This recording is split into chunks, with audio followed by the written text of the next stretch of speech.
বিসমিল্লাহির রহমানির রহিম। প্রিয় দর্শক, আসসালামু আলাইকুম।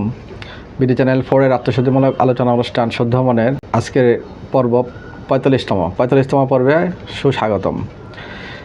আজকের বিষয় নির্ধারিত হয়েছে ইমাম মাহদী আলাইহিস সালামের পৃথিবীর বুকে দ্বাদশতম ইমাম ও আল্লাহর সর্বশেষ খলিফা।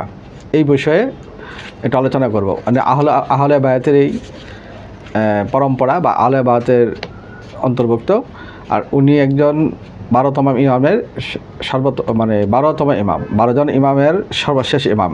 এই ব্যাপারে রাসূল সাল্লাল্লাহু আলাইহি ওয়াসাল্লামের হাদিসে কী আছে এগুলো আমরা আলোচনা করব। আর উনি পৃথিবীতে আসার পরে পৃথিবীতে যে জুলুম নির্যাতন চলছে বা যে অন্ধকার বা জাহিলিয়াত চলছে, সেই জাহিলিয়াত থেকে মুক্ত হয়ে মানুষ একটা বেহেশতি পরিবেশে ন্যায় এবং সুশৃঙ্খল একটা শান্তিময় পৃথিবীতে বসবাস করবেন।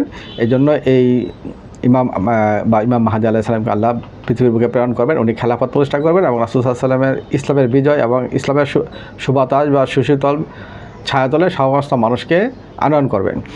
তো এই উনি একজন প্রমিসড একজন লিডার, অর্থাৎ ইমামুল মুনতাজির, অর্থাৎ যার জন্য সমস্ত মানব জাতি অপেক্ষা করছে।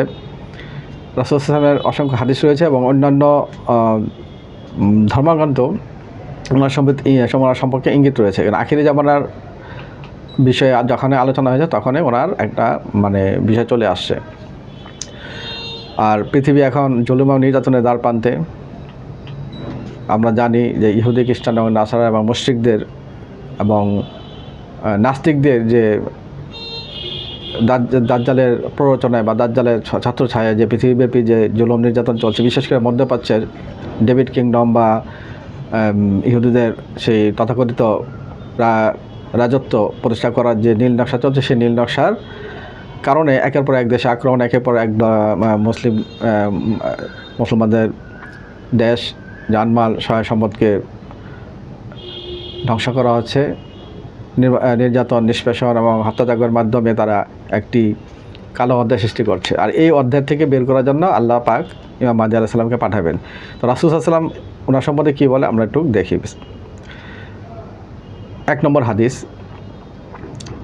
হযরত জাবির বিন সামুরা রাদিয়াল্লাহু আনহু হতে বর্ণিত। তিনি বলেন, আমি নবী করিম সাল্লাল্লাহু আলাইহি সাল্লামকে ইরশাদ করতে শুনেছি, তোমাদের উপর 12 জন খলিফা আসা পর্যন্ত এই দিন কায়েম থাকবে, তাদের সকলের উপর উম্মতের ঐকমত থাকবে। এরপর নবী করিম সাল্লাল্লাহু আলাইহি সাল্লামকে আরও কিছু ইরশাদ করতে শুনেছি যা আমি ভালোরূপে বুঝতে পারিনি।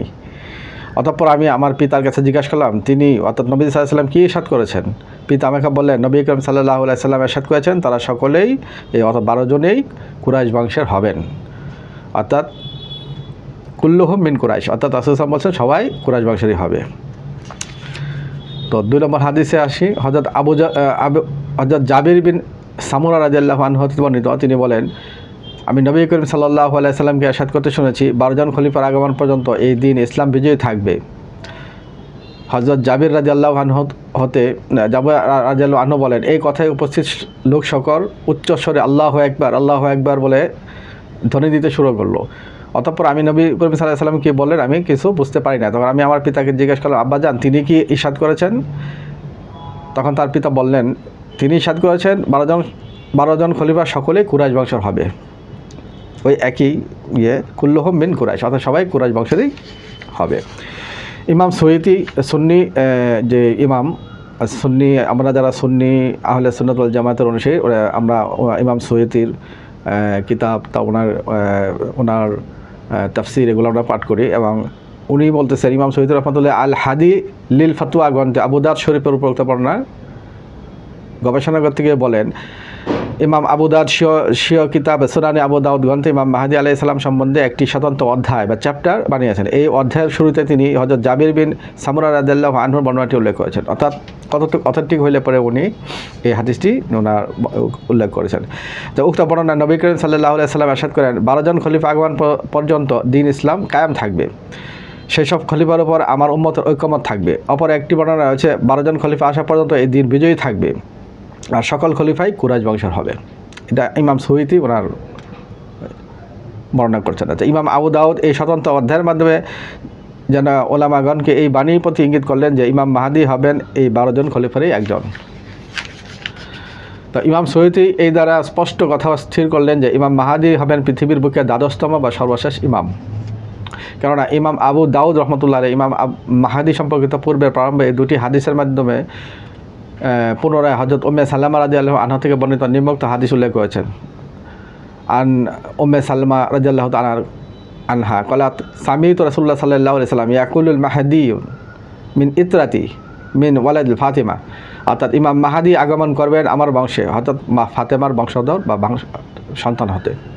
এই হাদিসটি পূর্বে তিনি সেই হাদিসের সন্নিবেশন করেছেন যাতে এরশাদ রয়েছে, কিয়ামতের সংঘটিত হবার কয়েকদিন একদিনও যদি অবশিষ্ট থাকে সেদিনের জন্য আল্লাহ তাআলা আমার আহলে বায়তের একজনকে মাহাদিকে প্রেরণ করবেন, যিনি সমগ্র দুনিয়াকে ইনসাফ দিয়ে ভরপুর করে দেবেন, যে দুনিয়া ইতিপূর্বে জুলুম অত্যাচারে নিমজ্জিত ছিল। এখানে একদিন বলতে রাসূল সাল্লাম বোঝাতে চাচ্ছেন যে অর্থাৎ দুনিয়া শেষ হবার যদি একদিনও থাকে তবু এই ঘটনাটা সংঘটিত হবে, ওনার আগমন ঘটবে। অর্থাৎ আরবে কিন্তু এটা প্রচলন ছিল, গুরুত্ব দেওয়ার জন্য অনেক কথা বলতো, যেমন 7 দিন 7টি আসমান 70টি 700 এরকম গুরুত্ব দেওয়ার জন্য সব কথা বলা হয়। আবার এই কথার মাধ্যমে একদিন বাকি থাকলো, অর্থাৎ এখানে বোঝা যাচ্ছে আগমন সুনিশ্চিত। পরবর্তী হাদিসে যাই। পরবর্তী হাদিস হযরত আবু সাঈদ খুদরী রাদিয়াল্লাহু আনহু হতে বর্ণিত, তিনি বলেন, নবী করিম সাল্লাল্লাহু আলাইহি ওয়াসাল্লাম ইরশাদ করেন, শেষ জামানায় যখন বিভিন্ন ধরনের ফিতনা ফাসাদ প্রকাশিত হবে সেই সময় একজন পুরুষ উদয় হবেন যাকে বলা হবে মাহদি।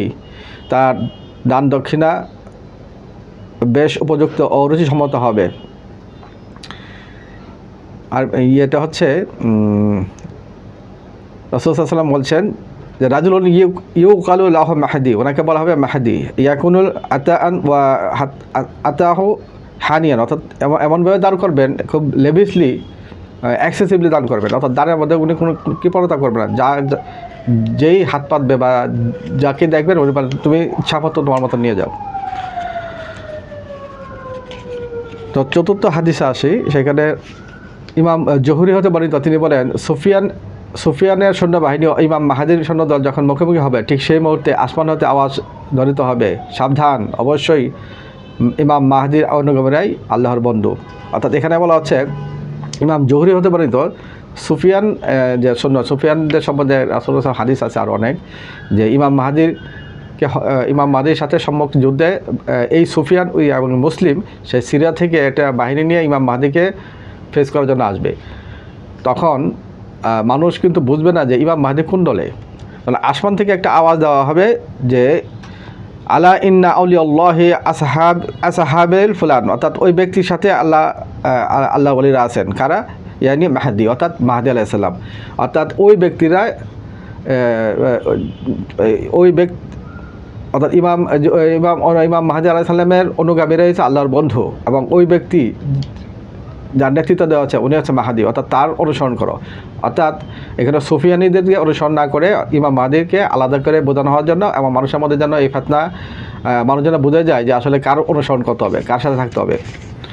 তো আসমা বিনতে আমিস রাদিয়াল্লাহু আনহু বলেন, সেদিনের নিদর্শন হবে আসমান হতে একটি ঝুলন্ত হাত দেখা যাবে, অর্থাৎ ওই যে ঘোষণা দেওয়া হবে সাবধান ইমাম মাহাদির অনুগামী আল্লাহর বন্ধু, তখন আকাশে একটা হাত দেখা যাবে। সেদিন এই নিদর্শন এমনভাবে হবে যে হাতটি ঝুলন্ত থাকবে এবং সকল লোকই দেখবে, হয়তো ওই এলাকার মানুষ সবাই দেখবে যে একটি আকাশ থেকে একটা হাত, এটা নিদর্শন হিসাবে দেখানো হবে, যারা ইমাম মাহাদি আলাইহিস সালামের আগমনটা সুনিশ্চিত সবাই বুঝতে পারে। আরেকটি হাদিস উল্লেখ করছি, পঞ্চম হাদিস। হযরত আলী কারামাল্লাহু ওয়াজহু হতে বর্ণিত, তিনি বলেন, আমি নবী করিম সাল্লাল্লাহু আলাইহি সাল্লামের দরবারে আরজ করলাম, হে আল্লাহর রাসূল, ইমাম মাহাদি কি আমাদের মুহাম্মদী বংশে আসবেন না ভিন্ন কোনো বংশ থেকে আসবেন? উত্তরে ইরশাদ করলেন, না, বরং তিনি আমাদের বংশে আসবেন।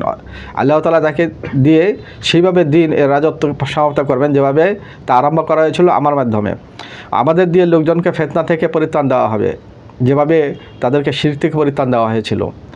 আমাদের দিয়ে আল্লাহ তাআলা ফিতনার পারস্পরিক শত্রুতার পর তাদের অন্তরসমূহে প্রীতি ও ভালোবাসা সৃষ্টি করে দিবেন, যেমনিভাবে আল্লাহ তাআলা শিরকের অক্টোপাস থেকে আমাদের মাধ্যমে তাদের অন্তরগুলোকে সম্প্রীতির সৃষ্টি করে দিয়েছিলেন।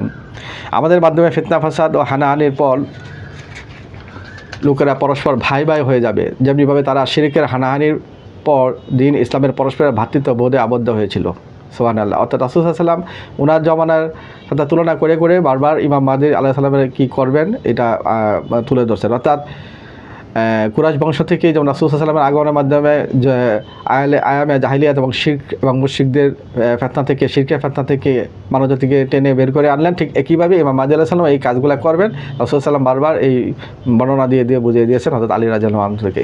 তাহলে আমরা বুঝলাম যে ইমাম মাহদী আলাইহিস সালামের একটা বিশাল একটা রহমত মানবজাতির জন্য। আর এই মানবজাতি শুধু মুসলমান না, মুসলমান, ইহুদি, খ্রিস্টান, নাসারা, মুশরিক এবং পৃথিবীতে যারা আছে এবং জিন জাতি সহ সমস্ত সবার জন্যই উনি হবেন একটি রহমত স্বরূপ, এবং ওনার মাধ্যমে আল্লাহ দিন পুনরায় প্রতিষ্ঠা করে পৃথিবীতে একটি বেহেশতি একটা পরিবেশ সৃষ্টি করবেন। পরবর্তী হাদিসে যাচ্ছে হযরত আরতাহ রাদিয়াল্লাহু আনহু থেকে তিনি বলেন, হযরত অতঃপর নবী করিম সাল্লাল্লাহু আলাইহি ওয়াসাল্লাম আহলে বাইত বংশ হতে একজন অনুপম চরিত্রের মহান পুরুষ মাহদী আবির্ভূত হবেন। তিনি রোম সম্রাটের নগরীতে যুদ্ধ করবেন। তিনি এমন হবেন উম্মতে মুহাম্মাদের সর্বশেষ আমির অর্থাৎ শাসনকর্তা বা খলিফা। অতঃপর তার সময়কালে দাজ্জাল বের হবে। তার সময়কালে আসমান হতে হযরত ঈসা ইবনে মারইয়াম আলাইহিস সালাম অবতরণ করবেন। ইমাম সুয়ুতী রাহমাতুল্লাহ আল হাদি লিল ফাতওয়া গ্রন্থে ইমাম মুনতাজার ইমাম মাহদী আবির্ভাবের সময়কাল নিদর্শন বলি ও লেখাদি আলোকপাত করার পর বলেন,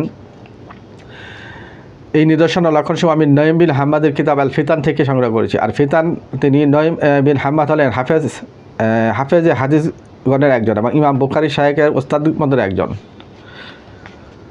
অন্য একটি হাদিস বলছি, সপ্তম হযরত জাবির রাদিয়াল্লাহু আনহু হতে বর্ণিত, তিনি বলেন, নবী কারীম সাল্লাল্লাহু আলাইহি ওয়াসাল্লাম ইরশাদ করেন, আমার উম্মতের শেষ জামানায় একজন খলিফা আগমন করবেন, যিনি সম্পদ বিতরণ করবেন অকাতরে, তিনি তা গণনাও করবেন না। পরবর্তী হাদিস হচ্ছে হযরত জাবির রাদিয়াল্লাহু আনহু হতে বর্ণিত, নবী করিম সাল্লাল্লাহু আলাইহি ওয়াসাল্লাম ইরশাদ করেন, আমার উম্মতের মধ্যে একজন খলিফার আগমন হবে, তিনি লোকদের নিকট প্রচুর সম্পদ বিতরণ করবেন, সেক্ষেত্রে তিনি কোনো হিসাব নেবেন না। যার পবিত্র হাতে আমার প্রাণ, সেই মহান সত্তা অর্থাৎ শপথ, অবশ্যই ইসলামের বিজয়ের যুগ পুনঃ প্রতিষ্ঠিত হবে। হযরত আব্দুল্লাহ ইবনে মাসউদ রাদিয়াল্লাহু আনহু হতে বর্ণিত, তিনি বলেন, নবী করিম সাল্লাল্লাহু আলাইহি ওয়াসাল্লাম ইরশাদ করেন, যদি পৃথিবীর বয়স এক ত্রাতো অবশিষ্ট থাকে, তদুপরি আল্লাহ তাআলা সেই রাতটিকে দীর্ঘায়িত করে দিবেন, যেন আমার বংশ হতে এক পুরুষ রাজত্ব করতে পারে। আর তার নাম হবে আমার নামের নাম অর্থাৎ মুহাম্মদ, এবং তার পিতার নাম হবে আমার পিতার নাম আব্দুল্লাহ, এবং পৃথিবীকে তিনি আদল, ইনসাফ তথা ন্যায় নীতি ও সাম্য দিয়ে ভরপুর করে দিবেন, যেভাবে তা পূর্বে জুলুম অত্যাচার অপরিপূর্ণ ছিল। আর তিনি প্রচুর পরিমাণ সম্পদ মানুষের মাঝে অকাতরে বিলিয়ে দেবেন। আল্লাহ তাআলা এই উম্মতের অন্তরে প্রাচুর্য মনোভাব সৃষ্টি করে দেবেন। তিনি রাজত্ব করবেন 7 কিংবা 9 বছর। অতঃপর ইমাম মাহদীর পরবর্তীতে জীবনযাপনে কোনো ধরনের মঙ্গল অবশিষ্ট থাকবে না। অর্থাৎ এই যে হাদিসগুলো বর্ণনা করলাম, এই হাদিসগুলোতে স্পষ্ট আমরা বুঝতে পারছি যে আহলে বাইতের থেকে এবং কুরাইশ বংশ থেকে একজন ইমাম আসবেন। সেই ইমাম আখিরি জমানা এই দাজ্জালিয়াত ফিতনা এবং ইহুদি খ্রিস্টান মুশরিকদের যে ফিতনা এবং যে ইসলামহীনতার যে ফিতনা, এই ফিতনা থেকে মানুষকে টেনে বের করে একটা বেহেশতি এবং সুন্দর পরিবেশে নিয়ে আসবেন। আর উনি হবেন 12তম ইমামের একজন। অর্থাৎ এই 12তম ইমামের সহি হাদিস দ্বারা আমরা প্রমাণ করলাম যে এই হাদিস দ্বারা প্রমাণিত হচ্ছে যে 12তম ইমাম, এটা শুধু সুন্নি আকীদার কিতাবও আছে যে এই 12তম ইমামে উনি একজন। আর উনি আহলে বায়ত অর্থাৎ রাসূল সাল্লাল্লাহু আলাইহি ওয়াসাল্লামের ঘরানা ফাতেমার বংশধর। আর এর মাধ্যমে আমরা সমস্ত মুসলমানরা অপেক্ষা করছেন এই পৃথিবীতে এই ত্রাহিতাহী অবস্থা থেকে মুক্তি দিবেন। এই মুক্তির মাধ্যমে এই আহলে বায়তের মাধ্যমে আল্লাহ ইসলামকে পুনঃ প্রতিষ্ঠা করবেন। আর এর মাধ্যমে সমস্ত পৃথিবীবাসী একটি বেহেশতি একটা ফোয়ারার মধ্যে অবস্থান করবে, শান্তি প্রশান্তি আকাশে জমিনে সর্বত্র বিরাজ করবে। আর এভাবে একটা জুলুমের অবসান হয়ে মানুষ একটা সুন্দর খেলাফতের যে সৌন্দর্য এবং আল্লাহ উলুহিয়াতের রুবুবিয়তের আন্ডারে মানুষের বিচরণ করবে, জীবনযাপন করার যে প্রশান্তি, যে অনন্ত অসীম মানুষের যে আকাঙ্ক্ষাকে ফুলফিল করা হবে, সেটার একটা ছোঁয়া আমরা পেয়ে যাব। আর এই জন্যই আমরা এই অপেক্ষা করছি। তো আমরা অপেক্ষা করি। এই বিষয়ে পরবর্তী সময় আরও অনেক পর্ব আলোচনা করব। আজকে এতটুকু আলোচনা করলাম এই জোর দেওয়ার জন্য যে 12তম ইমাম, এই বিষয়টা যে ইমাম সুয়ুতী আলোচনা করছেন হাদিস দ্বারা, এটা একটা ইম্পর্টেন্ট জিনিস। পরবর্তী সময় ইমাম মাহদী বনাম দাজ্জাল, ইমাম মাহদী এবং ঈসা আলাইহিস সালাম, এইগুলো পর্বগুলো আলোচনা করব। প্রিয় দর্শক, আজকে এই পর্যন্তই। অন্য একদিন এটাকেই আরও চ্যাপ্টারে বা বিভিন্ন পর্বে আলোচনা করব, আরও ব্যাপকভাবে জানতে পারবো ইনশাল্লাহ। তো আজকে এই পর্যন্ত। আসসালামু আলাইকুম ওয়া রাহমাতুল্লাহি ওয়া বারাকাতুহু।